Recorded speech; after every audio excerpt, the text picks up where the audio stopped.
Salve, guerreiros e guerreiras do Deus Criador. Nesse vídeo eu quero falar sobre o porquê que tem coisas que eu discordo da Bíblia e porquê que eu uso a Bíblia ao mesmo tempo, em alguns momentos. Porque eu não quero que vocês imaginem que eu tenho raiva da Bíblia, ou que eu tô julgando a Bíblia, que eu tô demonizando a Bíblia. Mas é porque a Bíblia, ela foi alterada, ponto final, pelas forças das sombras para atrapalhar a nossa ascensão. Na própria Bíblia está escrito: não mate, não adultere, ame seu irmão como a ti mesmo, e todas as coisas das piores atrocidades que existem são feitas. E na Bíblia está escrito lá: não removam nenhuma palavra, nem adicionem. Você acha que eles iam matar, eles iam adulterar, eles iam fazer todas as piores coisas que nós nem conseguimos parar para imaginar, e eles não iam alterar a Bíblia para atrapalhar a nossa ascensão espiritual? É lógico que eles esconderam as coisas mais principais. Uma delas é o relacionamento de Jesus e Maria Madalena. Jesus, ele só conseguia fazer o que ele conseguia porque ele integrou completamente a alma dele, e Maria Madalena, que é o espírito complementar feminino da alma de Jesus, estava na mesma missão e cumpriu o mesmo propósito que ele, solidificando toda a sabedoria e poder celestial que ele trouxe pela palavra e pelo ensino de clareza mental e elétrica que é o homem. E a mulher, no seu magnetismo, Maria Madalena, fez o papel de ancorar toda a sabedoria de Jesus e ajudar Jesus a dar forma na sabedoria celestial dele. Por isso que ele conseguia manifestar controle dos elementos naturais, como parar a chuva, conseguia multiplicar o pão, conseguia criar do ar. Por quê? Porque o field energético da Terra respeitava a ascensão suprema de Yeshua e Maria Madalena, que alcançaram o nível mais elevado de todos, que é o casamento das duas polaridades, masculino e feminino, eletricidade e magnetismo. Então, eu descobri, depois que eu descobri essas coisas pelo Espírito Santo nas minhas orações, e Deus me revelou: ó, polícia. É polícia? Vai atrapalhar meu vídeo aqui, cara. Vai. Então, a minha percepção sobre a Bíblia, ela é assim: a Bíblia, ela contém todo o ensinamento que a gente precisa para ter uma vida íntegra, uma vida de moralidade, mas só que a Bíblia, ela ensina certas coisas que atrapalham muito o nosso papel como filhos. Por exemplo, vou dar um exemplo, a Bíblia faz a gente, eu como cristão a minha vida inteira, em que hoje eu não me denomino mais um cristão, eu me denomino porque Jesus, ele não veio criar cristãos, ele veio criar cristos. Então nós estamos aqui para alcançar nossa mente crística. Nós não estamos aqui para simplesmente ser meros pecadores, salvos somente pelo trabalho maravilhoso, incrível, soberano e indescritível do Mestre. O trabalho dele foi para mostrar que nós somos espelho dele e que nós temos a mesma capacidade. Não foi para mostrar que nós estamos todos sendo carregados nas costas dele. Foi para mostrar que ele carregou sim o peso nas costas dele de toda a densidade da humanidade, mas para mostrar que a gente consegue carregar pelo menos a nossa, entende? Então, a gente tem que tomar responsabilidade da nossa santidade, e isso é uma das coisas que eu discordo da Bíblia, porque a Bíblia faz a gente viver a vida culpado e vergonha, e Deus não quer isso dos seus filhos, assim como eu não quero isso dos meus filhos. Se eles erraram, eu quero que eles melhorem e foquem nos acertos, e que não fica repetindo o erro deles na cabeça deles, se sentindo culpados. Isso não faz sentido nenhum. E nós, e os cristãos, têm essa mania horrível de viver a vida culpado, se sentindo um pecador todo dia. Tem que se reconhecer pecador. Se não tivesse reconhecendo pecador, tá? Essas são as divergências bíblicas que eu encontrei na minha caminhada espiritual, e que para mim fez não só sentido, como lógica espiritual e coerência com a grandeza e impecabilidade do Criador em tudo que ele fez. Porque a gente consegue ver uma geometria perfeita em toda a criação, uma coerência perfeita, e a Bíblia, ela não é coerente. Eu falo com propriedade, porque eu já li a Bíblia mais de 3 vezes, completa, fora as vezes que eu li livro separado, e todo esse conhecimento, toda essa abertura de consciência que eu tenho tido são através das minhas vigílias extremas. Eu tô há quase 3 anos que eu tô muito focado espiritualmente. Eu tenho orado, teve os 2 primeiros anos, eu fiquei orando praticamente 8 horas por dia, durante 2 anos. Assim, eu parei de dançar breaking por um tempo, parei de ir na academia, parei de fazer tudo, somente focado na ascensão do meu espírito, no renascer do meu espírito, como eu postei no outro vídeo. Então, a gente tem que entender que assim como eles adulteram, matam e roubam, eles alteraram a Bíblia, e eu não tô aqui para julgar a Bíblia, eu tô aqui pra gente corrigir a incoerência e trazer para todos nós uma clareza que esclarece a verdadeira vontade do Criador, e você não absoluta falando, o cara acha que sabe mais que a Bíblia. Pega as palavras que eu vou falar, pega tudo que eu vou explicar, e aí você fecha a porta do seu quarto e ora para ver se Deus confirma no seu coração com o calor do Espírito Santo a coerência perfeita dessa verdade que está sendo estabilizada no planeta agora. E aí você vai tirar suas próprias conclusões. Porque se o cristianismo tivesse certo, todos nós cristãos que somos obedientes, que buscamos a Deus, que lemos a Bíblia, que fazemos o que a Bíblia manda, a gente já estaria fazendo o que Jesus fez. E isso me intrigou a vida inteira, cara, porque eu leio a Bíblia desde os 8 anos de idade, eu nunca vi ninguém fazer o que Jesus fez. Então, só depois dos meus 30 anos de idade, eu tive a audácia de começar a ter conversas mais profundas com Deus e expressar minha dúvida, que antes eu tinha medo, né, temor de falar para Deus, assim, que eu tava achando coisa incoerente na Bíblia.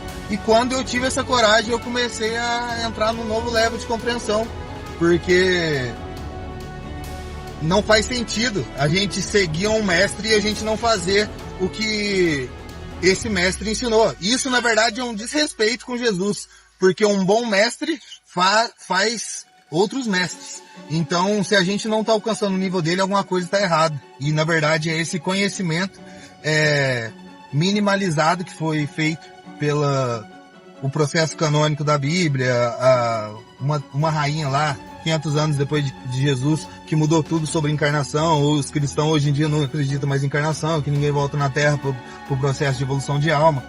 Então, essas coisas têm atrapalhado demais a ascensão do espírito das pessoas. Então, já que esse vídeo eu tô falando mais assim de coisas aleatórias, eu já quero falar também sobre Jesus e Maria Madalena. Jesus e Maria Madalena foi um casal, os dois ascenderam a mente, a consciente, ao Espírito Supremo, obedecendo completamente o propósito divino que eles tinham para a encarnação. E é por isso que Jesus conseguiu fazer o que ele fazia. Por exemplo, existiu outros mestres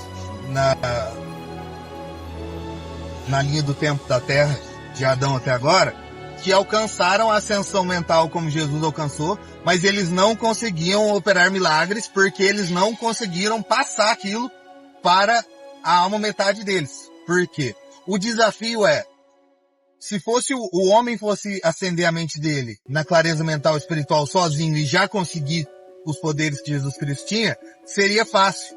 A questão o homem, como força racional e elétrica, ele precisa buscar o Espírito e alcançar essa clareza soberana e suprema espiritual para poder trazer essa clareza para a esposa dele, e quando a esposa dele integrar isso no corpo emocional dela, que é o que materializa o Espírito, o casal consegue alcançar um nível aonde milagres se tornam normais. Porque no céu, milagres são normais.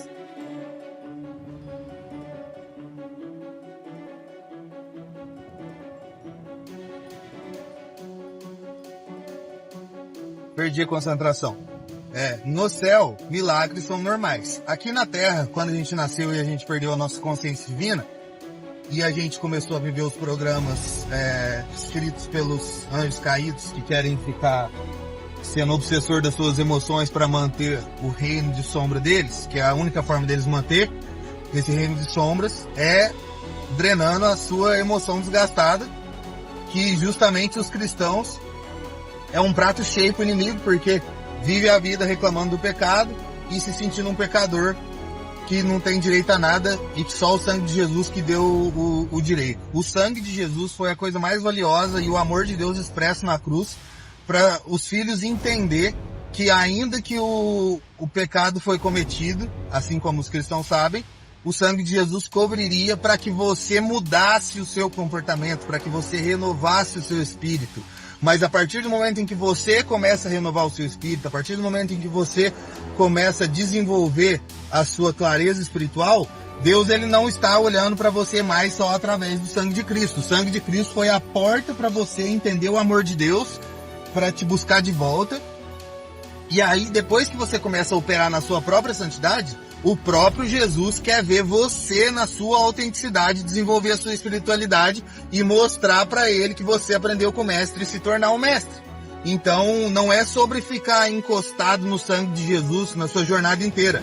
É sobre usar o sacrifício de Jesus para o renascimento do teu espírito e você mostrar para Deus o seu desempenho, o seu compromisso de se tornar um mestre, de se tornar um canal dos céus aqui na Terra através da sua vida, entendeu? Então, o casamento sagrado é o que proporciona o nível milagroso da ressurreição e dos milagres físicos.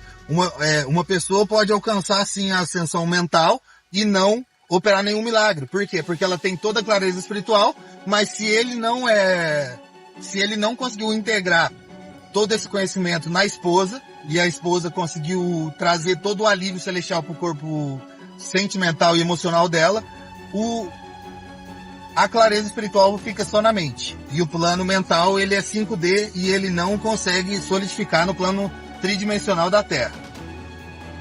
Então, eu acho isso muito importante. Eu vou fazer vídeos mais detalhados sobre o relacionamento de Jesus e Maria Madalena, vídeos mais detalhados sobre o casamento sagrado, em grego Hieros Gamos, que significa união sagrada dos polos celestiais, masculino e feminino, proporcionando a Deus, que a gente já sabe muito bem que família é o maior patrimônio da Terra, masculino e feminino, multiplicando criação, que é os filhos, que é a coisa mais poderosa que tem. Nós somos o maior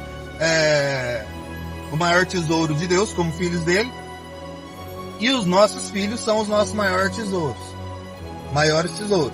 Então, é bem claro, é bem coerente tudo isso, todo esse estudo. A fonte desse estudo é espiritual, são centenas, se não for milhares já, de horas em oração e em espírito. Então, abra seu coração, abra seu espírito, prepare sua mente, porque é a hora do novo, é a hora de mostrar para Deus o nosso compromisso, mostrar para Deus que a gente quer alcançar o nível de Jesus, e Jesus está voltando. Então, a noiva tem que estar pronta, todo mundo precisa. O que achei legal agora, acabei de pensar algo. O que é o noivo voltando e a noiva estar pronta? A noiva é o emocional da Terra, mulher, feminino. Então nós, homens e mulheres, precisamos integrar na nossa mente e no nosso corpo emocional todo o conhecimento absoluto que Jesus deu. E esse conhecimento não está todo escrito na Bíblia. Porque, na verdade, era para estar, mas eles removeram. Porque a parte principal de Jesus e Maria Madalena, por exemplo, removeram para poder santificar um homem mais do que uma mulher. Mas não, as mulheres também precisam de um arquétipo feminino que cumpriu o papel crístico. E Maria Madalena fez isso. Mas só que por que Lúcifer não permitiu que o conhecimento de Maria Madalena não perpetuasse? Porque a mulher, ela que tem o poder de dar vida ao espírito. Ela é a mãe da matéria. Por isso que ela que dá a luz. Dar a luz, que haja luz. O espírito feminino, o Espírito Santo, o Pai, o Filho, que representa o masculino, e o Espírito Santo, que representa o feminino. O Espírito Santo é que dá o sopro da vida, a matéria. E por que Lúcifer não deixou o conhecimento de Maria Madalena e a informação do relacionamento de Yeshua e Maria Madalena perpetuar? Porque a maior arma de Lúcifer na Terra é a orgia, a prostituição, E para isso ele precisa manter a mulher sobre cadeias de sensualidade, de ganância, ambição. Então, não que a gente não pode ser ambicioso da forma certa, mas essa ambição que Lúcifer coloca no coração das mulheres, sensualidade, sexualidade, essas coisas são literalmente a maior arma que prende as mulheres na sensualidade, e as mulheres viram a maior isca que ele tem para prender os homens na sensualidade que as mulheres oferecem. Então, foi um plano muito bem arquitetado, só que agora é o Apocalipse, era da revelação, e tudo tá vindo, toda a verdade está sendo expressada agora, e a gente agora vai poder integrar o nosso espírito no nosso corpo, preparando o nosso véu humano para que o noivo chegue e todos nós já tenha alcançado a nossa ascensão de espírito, não esperando Jesus vir fazer algo por nós, porque ele já fez na cruz. E agora é a nossa hora de mostrar que a gente aprendeu com o mestre. Então, eu vou estar gravando bastante vídeo agora e espero que vocês abram o coração e vocês escutem isso com sabedoria. Vocês orem no quarto de vocês com essa informação que eu estou dando, que vocês perguntem a Deus, que vocês façam suas pesquisas de uma forma cuidadosa, por causa que na maioria dos casos todo tipo de informação que está solto pra gente é para confundir. Então o melhor jeito de buscar a Deus é aprender a ouvir a voz dele no quarto, entendeu? Então se consagre, se santifique, porque é chegado o melhor momento. O cosmos inteiro está parado para assistir a Terra nessa transição maravilhosa agora de um planeta limitado para um planeta sem limites, um planeta celestial, um planeta com seres que ascenderam a sua mente humana ilimitada a o poder ilimitado da nossa mente angelical.